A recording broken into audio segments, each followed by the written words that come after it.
រ៉ូស៊ីអត់សុខចិត្តទេម្សិលមិញឃើញអ៊ុយក្រែនវាយនៅមជ្ឈមណ្ឌលរបស់គេខ្ទេចអស់ហើយរ៉ូស៊ីអត់សុខចិត្តឥឡូវនេះវាយប្រហារអ៊ុយក្រែនវិញដោយសម្លាប់មនុស្សរហូតទៅដល់10នាក់តែម្ដងនៅការវាយប្រហារនេះនៅតំបន់កាវគៀវនៃប្រទេសអ៊ុយក្រែនផ្ទាល់តែម្ដងអ្នកស្លាប់រហូតទៅដល់10នាក់មិនធម្មតាមិនដឹងថារបួសប្រហែលទេក៏ប៉ុន្តែកាសែតគេបានចុះណាថាខាងអ៊ុយក្រែនហ្នឹងគឺស្លាប់រហូតទៅដល់10នាក់តែម្ដងបងប្អូនដឹងហើយថាម្សិលមិញខ្ញុំបាននិយាយតាក់ទងជាមួយនឹងខាងអ៊ុយក្រែនគេវាយប្រហារនៅទីក្រុងមូស្គូនៅមជ្ឈមណ្ឌលមួយនៃប្រទេសរុស្ស៊ី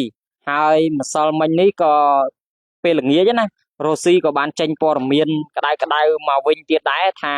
រុស្ស៊ីបានវាយតបតទៅអ៊ុយក្រែនវិញបងប្អូនប្រទេសទាំងពីរនេះគ្រាន់តែរយៈពេលនៃការធ្វើសង្គ្រាមមិនចេះតិចឆ្នាំទេបងប្អូនអត់ចប់ទេរឿងដណ្ដើមទឹកដីគ្នាហើយជាពិសេសគឺរុស្ស៊ីនេះឯងបើជាអ្នកទៅឈ្លានពានចង់បានទឹកដីពីអ៊ុយក្រែនក៏ប៉ុន្តែអ៊ុយក្រែនមិនសុខចិត្តបាញ់ទៅបាញ់មកបាញ់ទៅបាញ់មករបួសនឹងស្លាប់ជាច្រើនអ្នកហើយនៅក្នុងនោះបងប្អូនដឹងហើយថា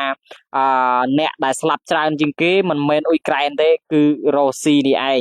អ្វីដែលគួរឲ្យកត់សម្គាល់ការប្រើអាវុធធុនធ្ងន់រវាងប្រទេសទាំងពីរនេះគឺធ្វើឲ្យផលប៉ះពាល់ទៅដល់គេហៅថាសេដ្ឋកិច្ចទាំងពីរខ្លាំងមែនទែនប៉ុន្តែបើសេដ្ឋកិច្ចផ្សេងដូចជាមិនសូវប្រមាណទេទូទាំងពិភពលោកមិនសូវប្រមាណទេមិនដូចការដែល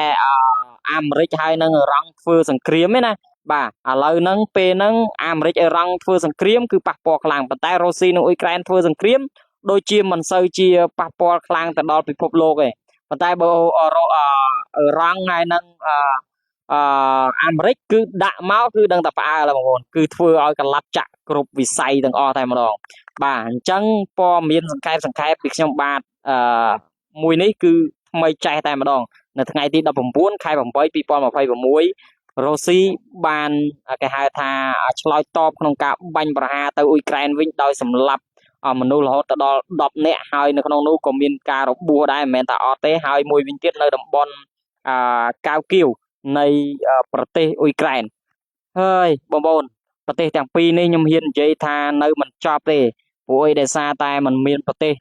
គេហៅថាទី3ឯណាចូលមកដោះស្រាយឲ្យណាកាលមុនដូចជាមានបទឈប់បាញ់3 4 5ថ្ងៃ7ថ្ងៃ10ថ្ងៃអញ្ចឹងដោយអាមេរិកហ្នឹងចូលដៃមកជួយដោះស្រាយដើម្បីគេហៅថាឲ្យប្រទេសទាំងពីរហ្នឹងឲ្យមានបទឈប់បាញ់ណាព្រោះអីដើម្បីកុំឲ្យប៉ះពាល់ទៅដល់ដូចជាកម្មវិធីមួយនៃប្រទេសអ៊ុយក្រែនជាកម្មវិធីសាសនាណាប៉ុន្តែបានតែប្រហែលថ្ងៃទេបាទគ្រាន់តែចាប់ផ្ដើមកម្មវិធីគេហៅថាឈប់ហើយគឺបាញ់គ្នាធម្មតាអូយដល់កហើយរុស្ស៊ីនិងអ៊ុយក្រែនអញ្ចឹងនៅពេលនេះខ្ញុំហ៊ាននិយាយថារុស្ស៊ីនិងអ៊ុយក្រែននៅតែបន្តឡើងកម្ដៅដាក់គ្នាហើយមួយវិញទៀតមិនដឹងថាអ្នកណាខ្លាំងពិតប្រាកដទេក៏ប៉ុន្តែអ្វីដែលការធ្វើសង្គ្រាមដឹងតែមានអ្នកស្លាប់ហើយបងប្អូនហើយអ្នកឈ្នះអ្នកចាញ់គឺមិនមែនពួកគាត់ទេគឺប្រជាជនក៏ដូចជាប្រជារាស្ត្រធម្មតាគឺអ្នកចាញ់បងប្អូន